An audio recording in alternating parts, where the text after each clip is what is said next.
Over the weekend, law enforcement agencies raided several restaurant bars in the Shreveport area. Law enforcement says they were on the hunt for violators of coronavirus restrictions. Now, one of those restaurant bars raided was the Sandbar in downtown. We asked Chief Ben Raymond what he knew about these raids.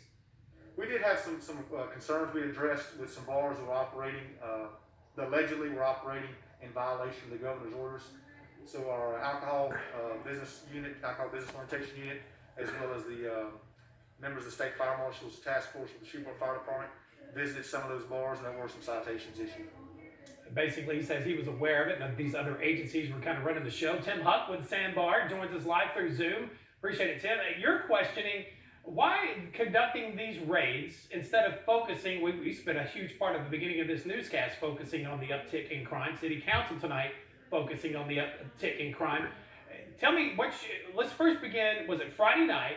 What time was it, and what happened at your restaurant bar? Friday night, 11:15 p.m. We were closed. We get a knock on the door. We open the door. There's 6 police officers dressed in their the jump out boy outfits with one Shreveport City Fire Marshal. They come through the building. They're not very polite, not very friendly. We're totally closed. They walk through the whole building, checking bathrooms and storage rooms to see if we have people inside our building. At 11:15, 15 minutes after we close. During the time they're there, I'm watching Cato 911. We get a armed robbery and a shooting. We've got the Shreveport's finest, Shreveport's best SWAT officers, OSI officers, walking through a building that's empty, looking for a COVID violation. That's only the start of the problem. But the bigger problem is, he mentioned they went to multiple bars. Today he told me he went to 9 bars total. There's over 400 on-premise liquor licenses in Shreveport, Louisiana. Why target only 9? Well, Tim, let me ask you this. 2 quick questions. And just on the record, have you ever been in violation of these new codes? I know you went and got one of those specific restaurant certifications. Have you been in any violation of these COVID restrictions? Specifically beyond operating past 11 o'clock? No more than any other business in Shreveport. What does that mean? No more than any other business? I mean that if I have been in a violation, I haven't been any worse violation or more violation. The businesses that he has not targeted. So perhaps maybe that's how they got your name or your restaurant and it got put on their list. I would get that. I would take that. My second quick question is, these officers, describe them. You feel they were Shreveport police because you're saying, hey, that's your rub here is they should be out fighting crime and not in a bar because we discussed it. There's like a $500 summons that comes with that. I don't feel like they're Shreveport police. I know them. I know they're Shreveport police officers. So I know the officers. I'm not thinking they're Shreveport police. I know their ranks. I know their jobs. I mean, I know the guys that were there. All right, but we specifically asked Chief Raymond yesterday, he was walking that community walk with the mayor, what his department's involvement in the raids were. He basically said very little. I want everybody take a listen. The personnel that we sent to the bars, a portion of them weren't even Shreveport police officers. They were straight fire marshals from the fire department. And the limited personnel that we sent out, were working extra duty overtime events. They would not have been working the other problems, violence we're having.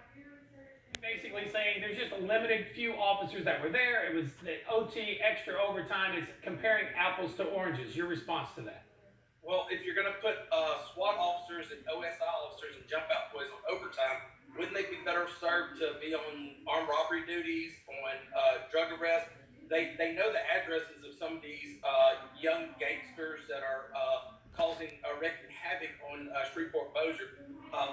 The raid they made on us would have definitely looked a whole lot better on a drug house, I believe. Just a couple of seconds here. You told me yesterday, we briefly talked on the phone, that you reached out to both Mayor Perkins and Chief Raymond. Did you hear back from either, and what did they tell you if you did? I talked to the mayor. The mayor did not know the magnitude of the operation they were trying to put together. He did apologize for how I feel like I was treated. I feel like they treated us like we were criminals the moment they walked through the door. We're a legitimate business, pays a lot of taxes, provides a service. Shreveport doesn't have a whole lot of industry. Entertainment and food is about the 2 industries that Shreveport has going for them at the present time. And they weren't very friendly to us as an entertainment industry. COVID is killing everybody, but there are definitely better uses. If they're gonna use this as they're saying it's for public safety, then I would probably think they would probably need to hit the other 391 establishments in Shreveport that are licensed. They've hit 9 now. And I think you kind of hit the nail on the head, kind of twofold, that COVID is killing all of us, meaning that perhaps that's a little bit of why they were conducting these raids. Obviously, from the state on down, concerned about late hours. That's when we kind of act a little bit more not ourselves and foolish, and behavior kind of perhaps leads to more infections. But you too saying that you feel it right in your gut that businesses are struggling to stay alive. Tim, I do appreciate you taking time out to talk to us, and we're going to continue looking into this, what happened, and other restaurant bars in the area also raided here over the weekend. Tim Huck with the Sandbar and Otiti's in Bossier City. Thank you, sir. Thank you. KSLA